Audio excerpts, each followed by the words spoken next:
So the thoughts that are on my mind today are about how we can manage to create world peace. And I really mean it because I think what causes not world peace is that we think respect needs to be deserved or dignity needs to be deserved, and who are we to decide that for another person? And I think we have to work on ourselves to understand on a very deep level in the heart, in our soul, that we're born to be humans, we're born to be different. And we're born to be ourselves and not to be perfect. We might thrive for something that is higher or lower or in the middle, which can shape us as a person tremendously. But who am I to decide that somebody needs to be respected and dignified? I think when we understand that, we understand the principle of living together in peace, whatever that means, because we understand that we have a birthright for dignity and we have a birthright for respect that seem to be very medieval words nowadays. And what I mean with this is, I've always thought about the global thing because I was born into this world very globally. I was born in Kyrgyzstan, Central Asia, and at that time, former USSR. I was raised in Germany. I traveled everywhere. I traveled to Asia.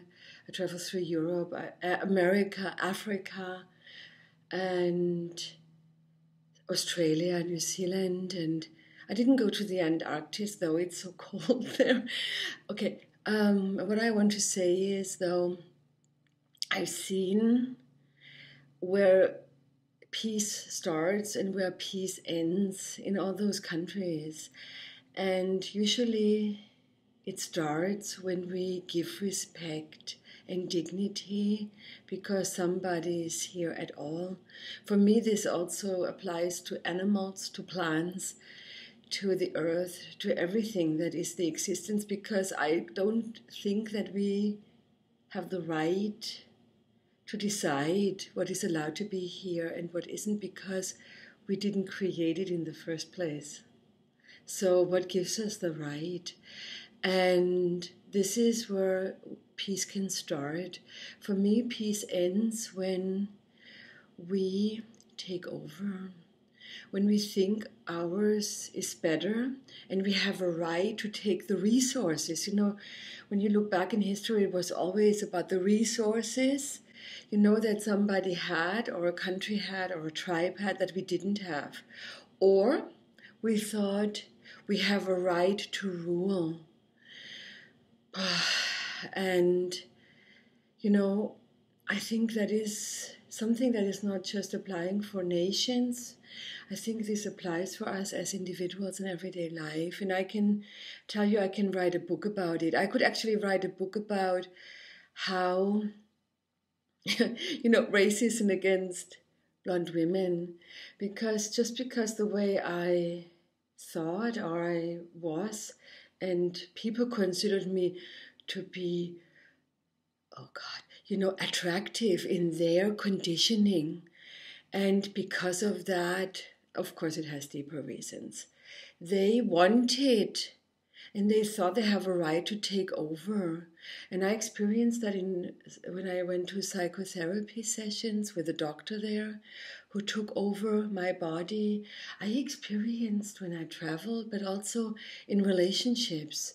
And I think this is where peace ends, that we think, this person has something, I want that, or I feel triggered by her, or I feel arose by her. I don't even know the word, or excited. So I want to have that, and we're not allowed. We have no right. So greediness and being afraid that we don't have enough resources and to think that we're better than others, that is where peace ends. Instead of exchanging energy and see where we both want to meet out of a free will, you and I, this nation and the other nation. Yeah.